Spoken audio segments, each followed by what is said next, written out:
Thank you. Welcome everyone to this Global Rail Digi Expo. So I have, as the anchor has already introduced me. So I am represent my company in India is by the name Mahav HR Reinvent, and I am the country manager for rail personnel, and we provide recruitment assistance to all railway companies. I am now giving off the stage to Mr. J.K. Bhatti, the additional general manager, rights. Sir, over to you for your presentation. Thank you, Mr. Barun. Let me share my. Is it visible? Yeah, sir. Yeah, sir. Clearly visible. Okay. I will give presentation on metro infrastructure, multi-level transport systems, the need of urban transportation. The structure of presentation is urban growth and overview, why multi-level transport system, issues in urban transport system, how to overcome the issues, then how to make transport attractive, methodology for multi-level transport system, then I will also discuss on some for integration of multi-level transport system and intelligent transport system. Then challenges faced, and finally I will speak on way forward. So far as urbanized growth is concerned, in earlier 20th century, there was 16 cities in the world which were having a population of 1 million. From 1950 to 2010, it has increased to 411 cities, and by 2018, it has gone to 548 cities, and from by 230, 706 cities, they have exceeded 1 million population. Now, more people live in cities than in rural areas. This rapid growth of urban area is due to two factors. One is due to natural increase in population, and second is due to migration to urban areas. And it is expected that by 2050, 70% of global population may shift to cities. And if I see worldwide car from 2015 to 2035, it is expected that 900 million cars may jump to 1800 million cars. So ultimately, there will be increase in the urban trips. Now, if I talk about the GDP growth, in India, 32% of population is contributing 60% of GDP. And it is expected that 75% GDP may reach in next 15 years.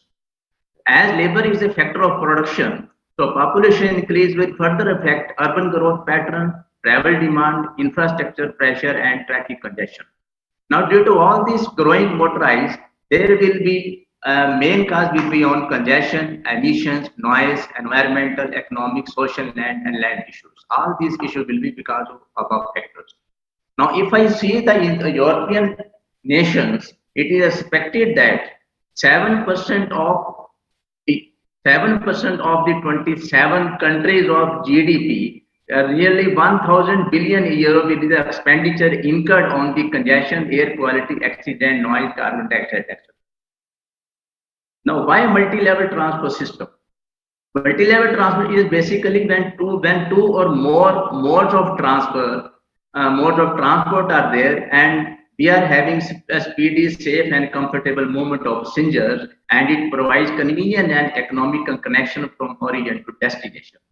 In present scenario, if I see globally, in global population live in city, so urban transportation and multi-level transport system, these issues are most important. Secondly, public transport is an important constitutor of multi-level transport system, and local and regional transport system must be an integral part of the same. Therefore, multi-level transport system ultimately is the need of the urban transport.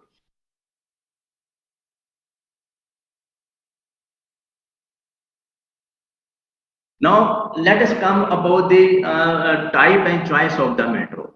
In this table, I have highlighted the mass rapid transit system, monorail, light rail transit system, tramways, busways, and regional ways.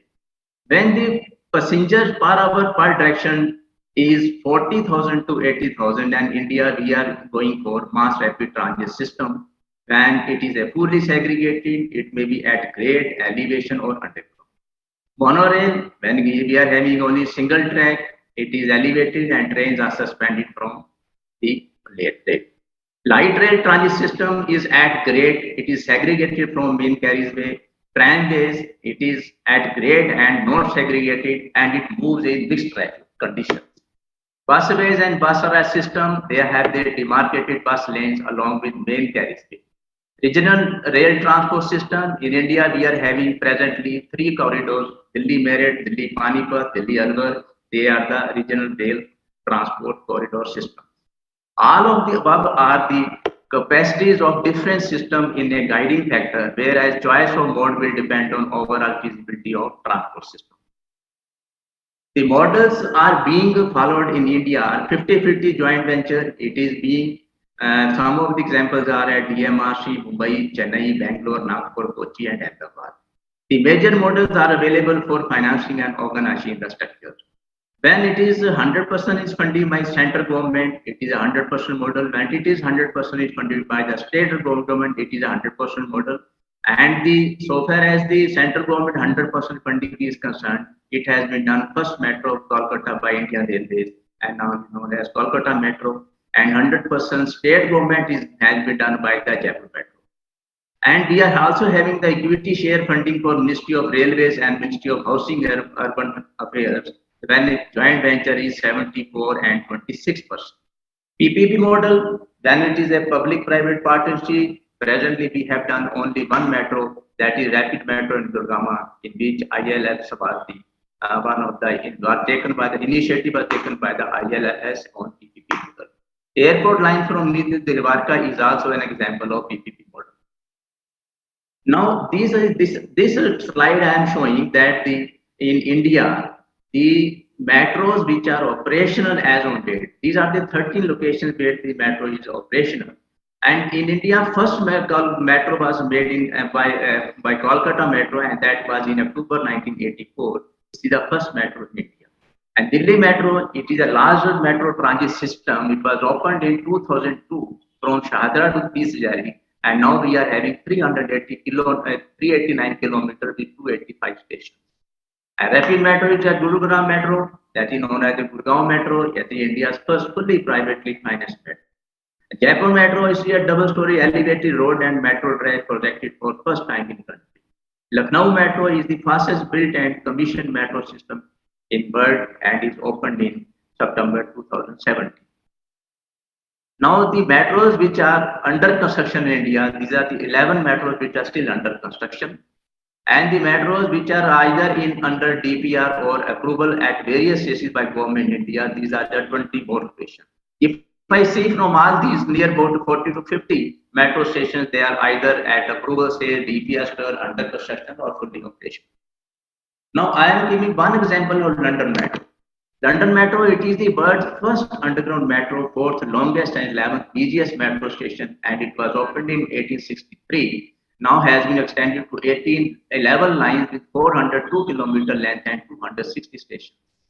Hence, though 150 years has elapsed, but still there is scope for expansion for London Metro. And we can conclude that so far as the metros are concerned, there is always huge potential in all over the world.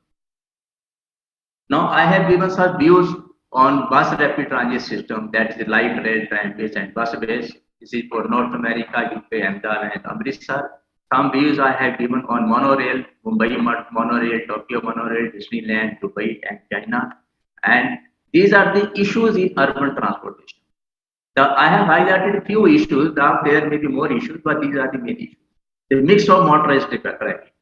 Mostly, the motorized traffic moves at high speed, and non-motorized traffic and pedestrians, they have inadequate space and they move at low speed. The market is spared, hardly attention is given for non-motorized traffic, encroachment and inadequate parking on footpaths. Most of these areas have been encroached by the vendors. Growing use of personal vehicles being used on day-to-day basis. Declining ridership of public transportation modes. This is due to non-availability of MRTS system or due to non-availability of bus fleet. Somewhere the bus fleet is there, but it has not to be increased. That is the main reason that people are less using the public transport. Then poor pedestrian and bicycle infrastructure. Lack of integration among transport modes.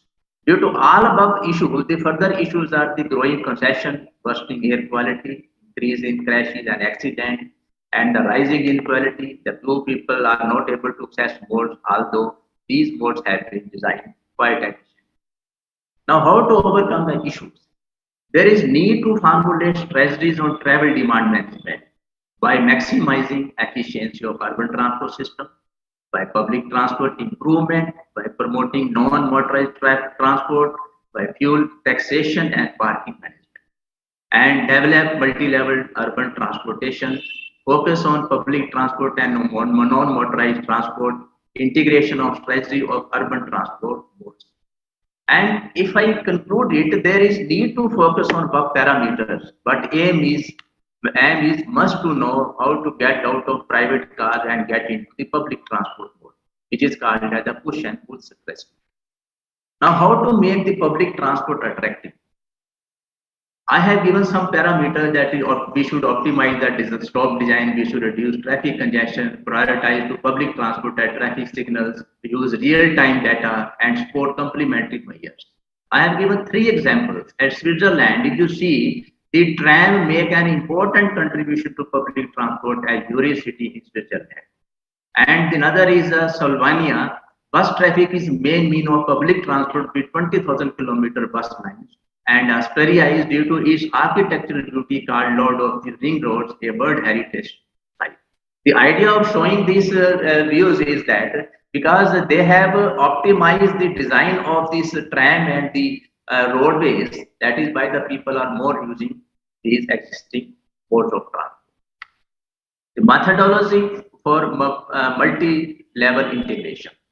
For seamless flow of passengers, there is need to integrate all modes of transport systems at city and at a regional level by physical integration, by fare integration, by route integration, information integration, institutional integration, need-based traffic circulation plans, integration of walk and bicycles, reduced use of personal vehicles, integration of underutilized railway infrastructure. Integration is required at all stages of multi-level system.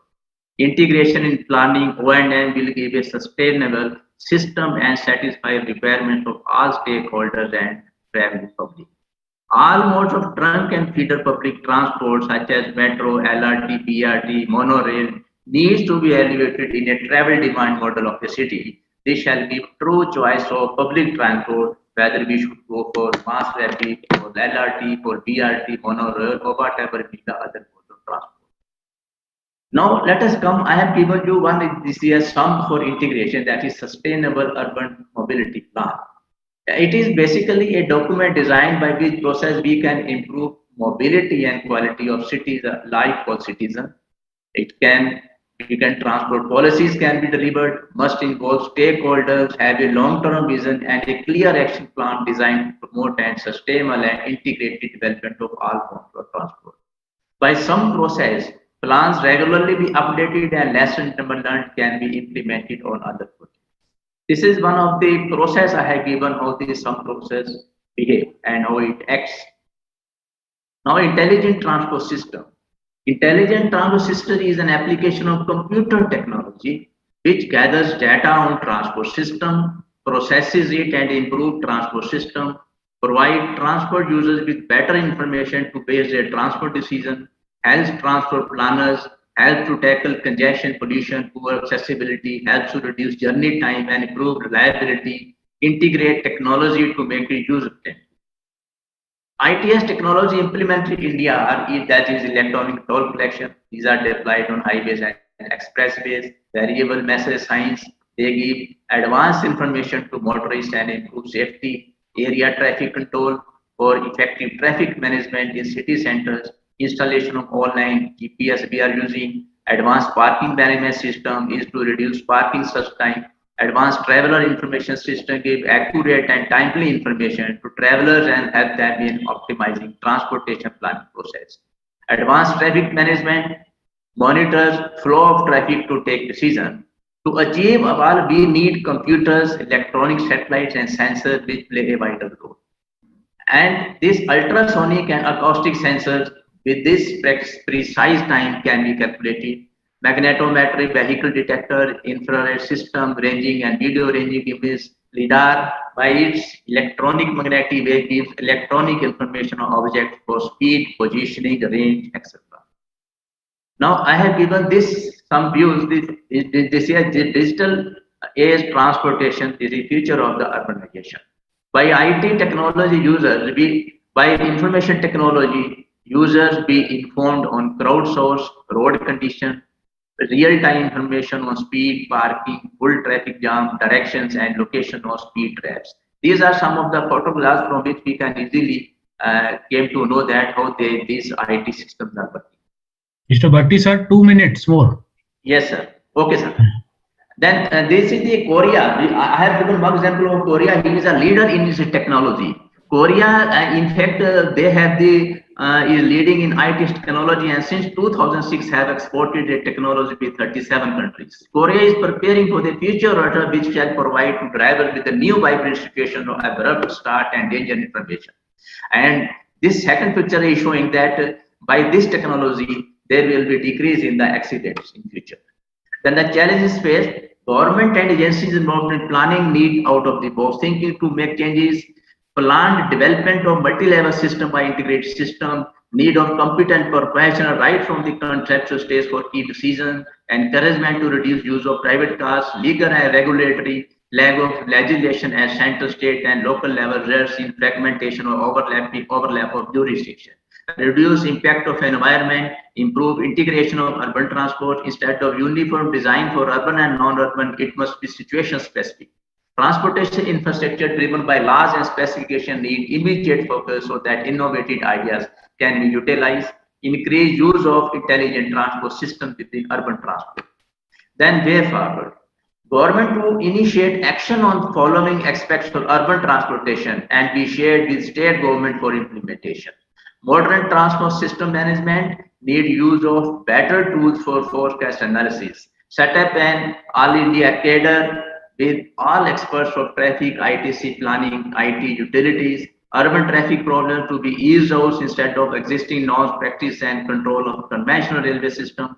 National level policies for integration of metro BRT with special provisions for bicycles and pedestrians needs to be formulated. National database policy on smart number plates, smart and driving license and real-time traffic accident need capture and management. Automation to be introduced into toll collection, city traffic apps, giving map-based information point A to B across all available systems. Above and underground space in cities needs to be met in digital mode so that it must be available to planners and engineering organization for further considerations. Then implementation of unified metropolitan authority and urban transport fund can facilitate reforms and integration. Thank you.